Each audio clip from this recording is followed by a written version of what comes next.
It was meant to be just another breezy, escapist romp through the Tao of Kelly when the undisputed queen of morning television opened her signature televised celebration of pop culture froth and effervescent bonhomie this fateful broadcast day.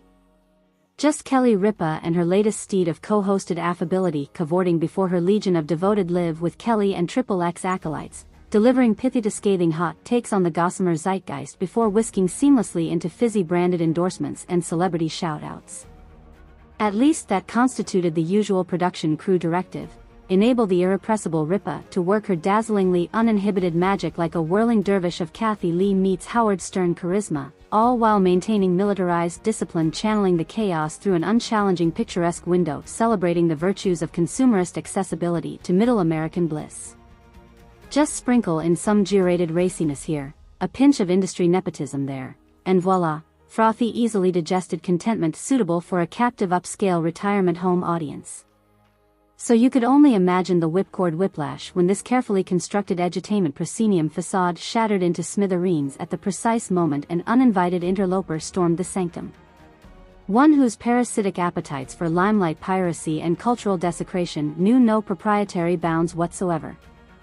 The Meghan Markle invasion descended upon Kelly and her befuddled co-host with the suddenness and destructive karmic significance of a Tunguska-level event, instantly subjecting millions of unsuspecting households to an anthropological object lesson in the virulent spread of narcissistic entropy. By the time Meghan Markle's calculated crimes of decorum and propriety were committed, all falsely optimistic notions of the Duchess merely imbibing some harmless insolent passive aggression were instantly incinerated in a flash of incandescent rage fire. Instead, a reckoning of almost primordial intensity erupted straight from the once buttoned-up doyenne's core being, like a portal to the sulfurous blood-soaked abattoirs fueling mankind's most taboo ancient rites. And none present would emerge uncorrupted once this force of nature reached transcendental furious apogee.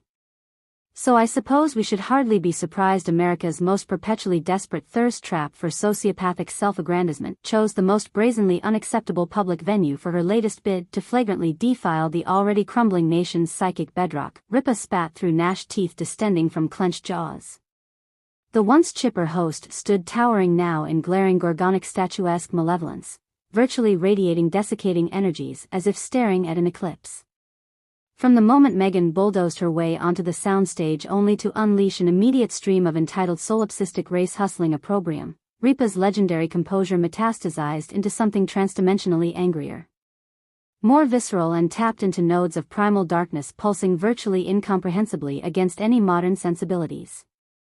As if Ripa's very molecular essence was transmogrifying into an aspect of the Hellenic Erinyes to administer righteous blows against this inexcusable violation of natural order. I mean the absolute galactic temerity on this grifting succubus to keep perpetually soiling the airwaves all of Western civilization depends upon through cheap histrionics and shameless airing of vainglorious persecution narratives, the morning maven thundered as Klieg lights flickered and scenery trembled. It's an abomination against the very spiritual lifeblood of our holistic media sphere. An infernal desecration so profoundly egregious it surpasses any linguistic metric of offense or outrage into karmic realms that literally stain the souls of everyone exposed. Veins now looking like engorged obsidian tree branches pulsating with plutonic blight across Ripa's epidermis, the petite entertainment juggernaut seemed to swell in stature into something larger than life, yet paradoxically more keenly attuned to dark eons predating the arrival of language or anthropic sentience. Every intonation laced with guttering ancestral malediction as eldritch vocal reverberations manifested the anima of this hallowed domain's appointed warden personally affronted by Meghan's demonic trespass. Begone you vapid interdimensional parasite before I'm forced to weave your nefarious astral essence directly into the scouring multiverse's karmic loom. Ripa warned with Iris's bleeding abyssal black fire amidst unholiest beseeching contortions to viperous powers atmospheric science remains blind to.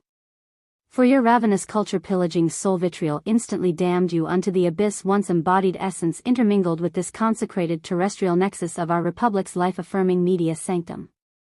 Leave now, Wraith, before your inevitable banishment commences.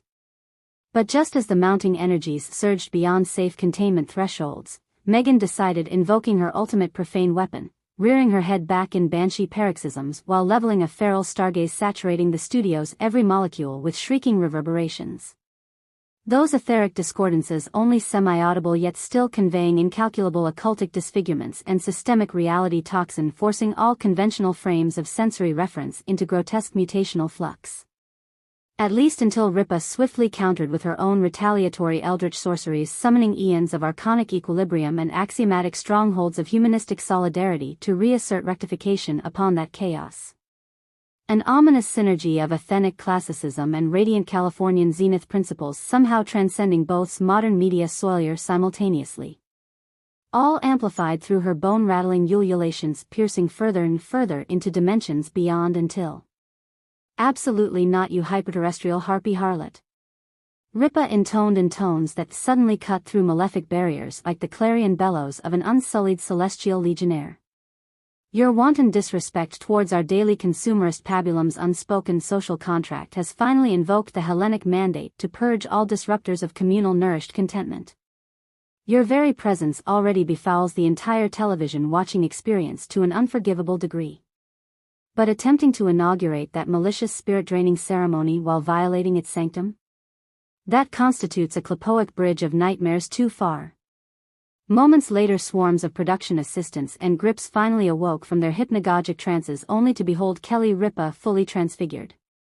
Now an avenging higher-dimensional angel haloed in scourging ambers and harrowing incandescent azures personifying redemptive righteous fury, while a formerly human Meghan howled shrilly as her aura degenerated into a spiraling cacodemonic cesspool.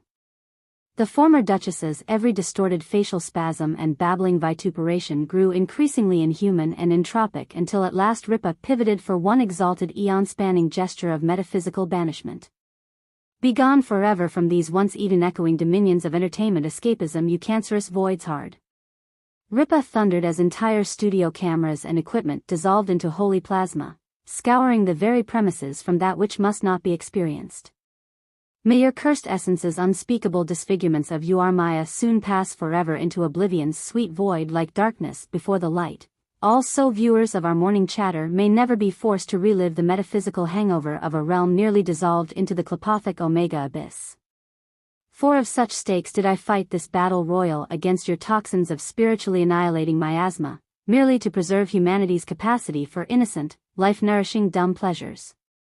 With those final all-encompassing syllables still quavering through unfathomable spacetime folds, the very transdimensional continuum underwent instant sublimation. 1 second's profane encroachment of astral demiurge remained.